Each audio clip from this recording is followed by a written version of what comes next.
Never thought I'd live in Laguna Woods. Never thought of moving into the old folks' hood. My friends all laughed, told me it'd be a bummer. But now I'm living in an endless summer. Yeah, these are the tales from Laguna Woods. I'm telling tales from Laguna Woods. Yeah, life in Laguna Woods. I'm telling tales from Laguna Woods.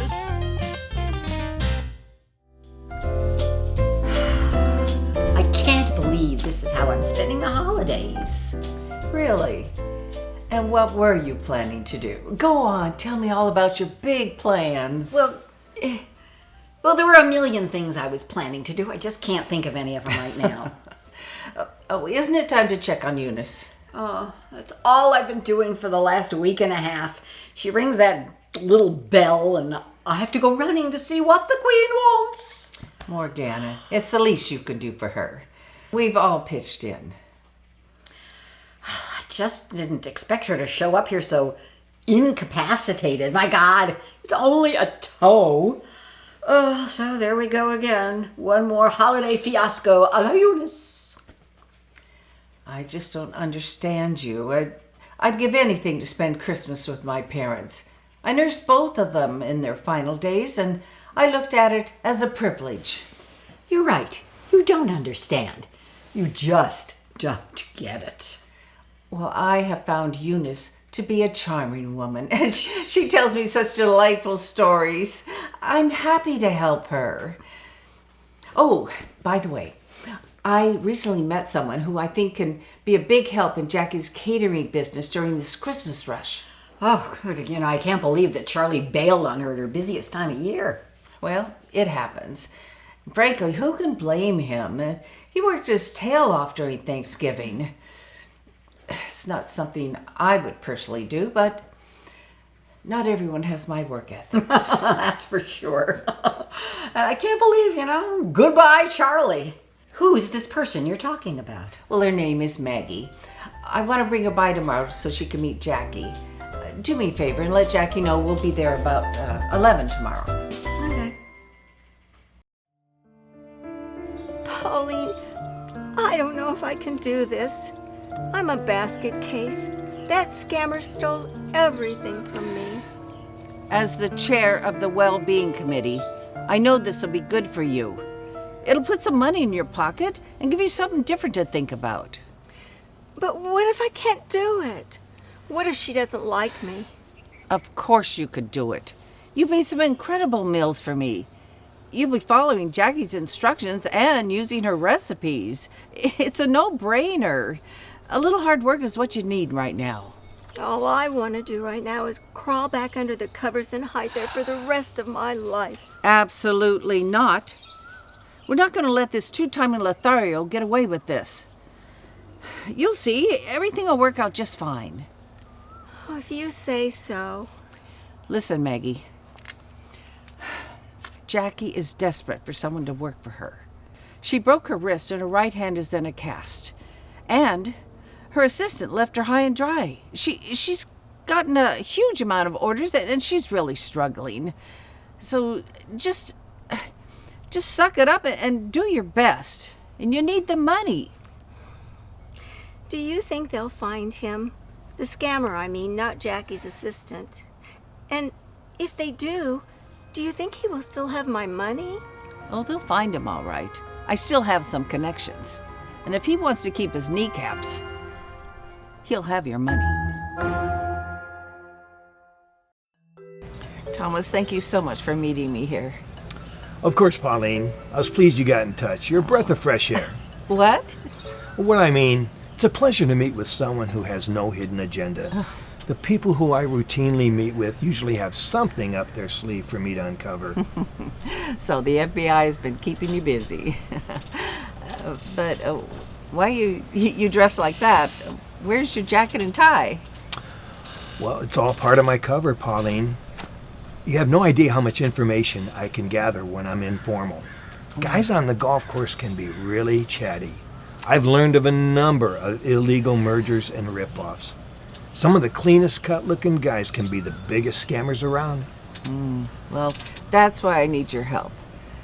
My friend Maggie has lost over half her portfolio to some boyfriend. Her husband died 3 years ago, and she was finally getting her life, together. And then, for some unknown reason, this guy, Donald Anders, got in touch with her. Oh, and he wined and dined her, and she fell for it, hook, line, and sinker. They were supposed to get married. Don't tell me. He convinced her to invest in his company? How did you know? Well, that's how they work. They prey on the vulnerable people. This Donald Anders sounds like a guy we've been looking for. Is he tall, 6 foot, dark curly hair, a distinctive scar on his left cheek? Kind of walks with a limp? Yes, that's him. Anyways, he proposed, and they were supposed to get married, but he said they'd have to wait until he could find a partner in his new business venture that was on the verge of getting started, and he just needed that last bit of financing. So let me finish the story. He probably gave her some very legal-looking paperwork. She never took it to a lawyer. She just probably signed it and gave him a check for probably more than $100,000. Oh, you're absolutely correct. And to add insult to injury, they went together to the county clerk's office to get their marriage license. But, well, he told her they were going to have the wedding the following week. But they ended up going separately to the Justice of the Peace because he said it was bad luck for them for him to see her before the ceremony. And he probably never showed. Oh, that's right. We've been trying to nail this guy. Donald Anders is just one of his aliases, but he always seems to be just one step ahead of us. In our efforts to find him, we just haven't had any luck. Well, I think I might be able to help you in that. Well, Maggie brought him to my house one night, and he needed to make a phone call. But his cell service wasn't working, and he couldn't get reception. So I said he could use my landline. I couldn't hear what he was saying because he was whispering into the phone, so I don't know who he talked to. But I haven't used that landline since, and his prints have got to be all over that phone. And I have a record of whom he called. Now, won't you be able to use that information to find his real identity? Pauline, I think that's a great lead. We'll check it out. Oh, great.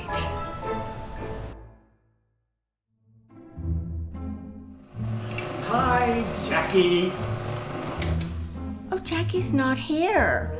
What can I do for you? Well, I'm Henry, and I know that Charlie really let her down. Now, I have some free time, so I'm here to help her out in the kitchen. Well, that's very thoughtful of you, Henry, but... Well, thank you, but that's what friends are for. But, Henry... I know I had a few mishaps when I was doing... helping people make things for Jackie's Thanksgiving surprise. But that could happen to anyone. Henry... I have been watching the Food Network, just like Pauline told me to do. And now I know how to handle a knife and chop properly. Henry... My brother Nelson and I are so pleased at how Jackie's business is picking up, and this Christmas is going to be the best one by far. But with her broken wrist, she's going to need some help here in the kitchen. It's very thoughtful of you, Henry, but I'm Maggie. I'm Jackie's new assistant.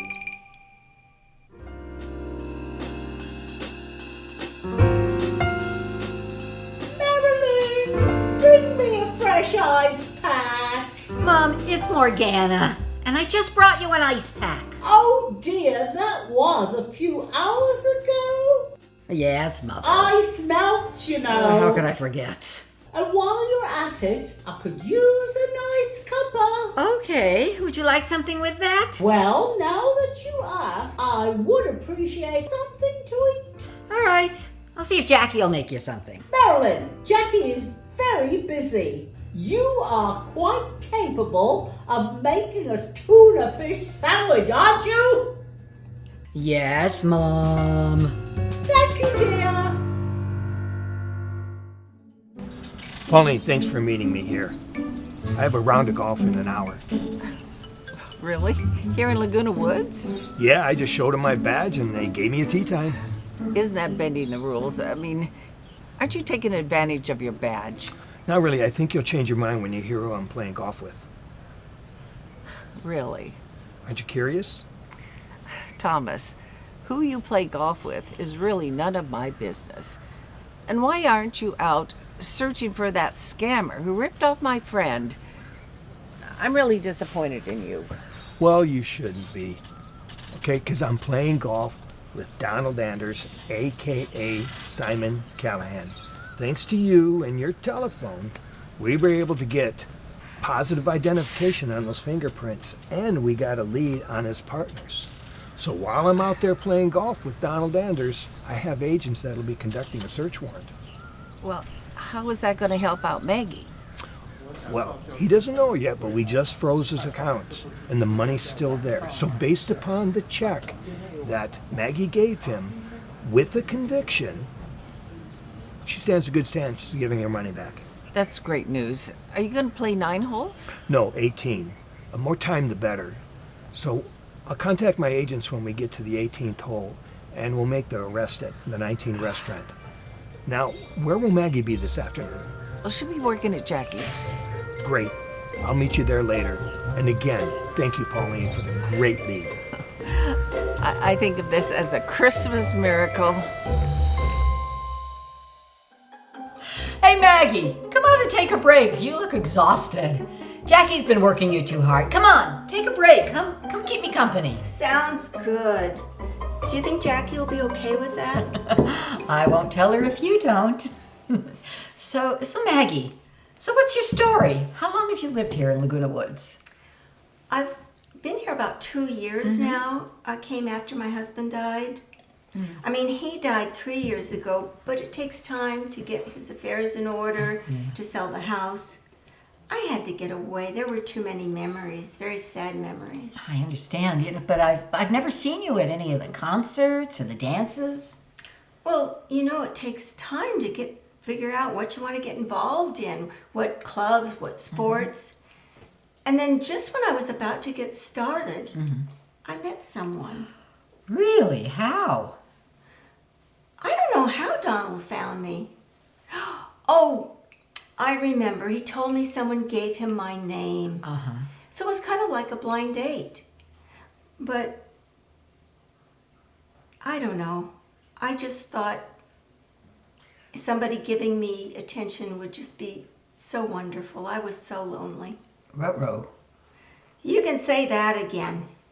In actuality, Donald was looking for a woman with money. Oh. He must have looked up the property records and seen that I'd recently bought a 110 and then looked up my history. Well, if you can afford living in the 110s, what are you doing working for Jackie? It's a good thing I paid cash for my house. Donald got me to invest in his company to the tune of a lot of money. I'm really stretched.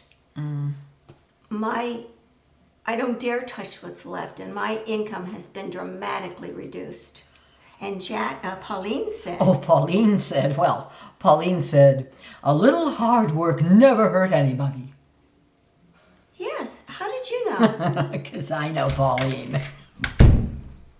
Hi. Oh, are we interrupting anything? Oh, no, we're just taking a coffee break.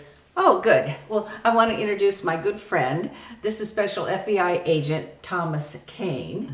And this is Morgana. Hi. And that's Maggie. Nice to meet you. Hello. Maggie, Pauline told me what happened to you. And thanks to her input, We have found your Donald Anders, a.k.a. Simon Callahan. He's pleaded guilty and is singing like a canary, but is going to serve some serious time along with his partners. I'm pleased to say the courts are going to be able to reimburse you for the money he stole from you. Congratulations. Oh my gosh. I can't believe it. Thank you so much. You're welcome. Oh, this is the best Christmas present ever. Pauline, thank you. Hallelujah! So does this mean you're gonna quit working for Jackie? Oh no, not at all. I've really enjoyed working here. And I think we really have a good thing going. As a matter of fact, I might even ask for a raise.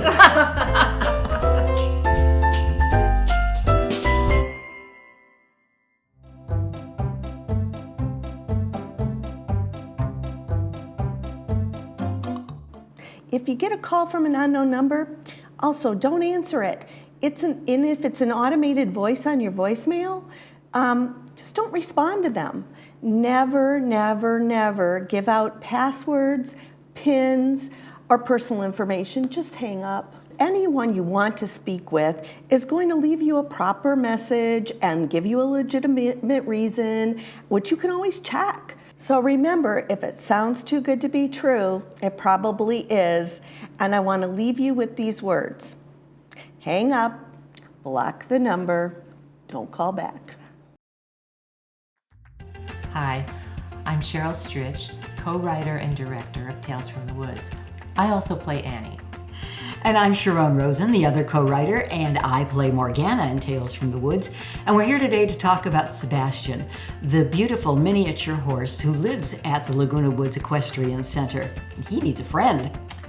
Sebastian definitely needs a friend his own size. So we're having a fundraiser in March to raise the money to find a friend for him who can move into our stables and be Sebastian's neighbor. We are currently in rehearsal for the Moonshiners Rides Again all-star band concert, a night of great country and western music, next March in Clubhouse 5. So we will have more details for you next month.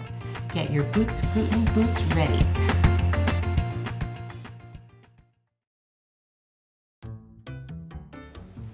Oh, hiya. Oh, are we interrupting anything? Oh no, we're just taking a coffee break. Oh, good. I want to introduce my good friend.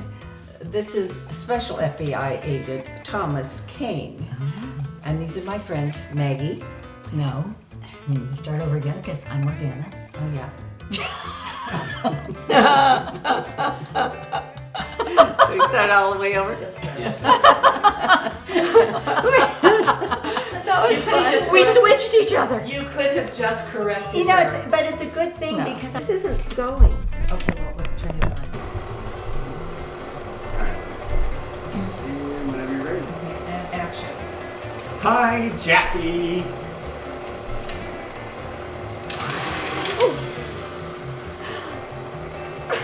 What did I do wrong out there? Well, let's do it again. Do it again, please. Oh, Jackie's not here. Can I help you with something? I'm Hold on a Henry. second. I got my mask Yeah. on. Wasn't sure what that was. Turn it on.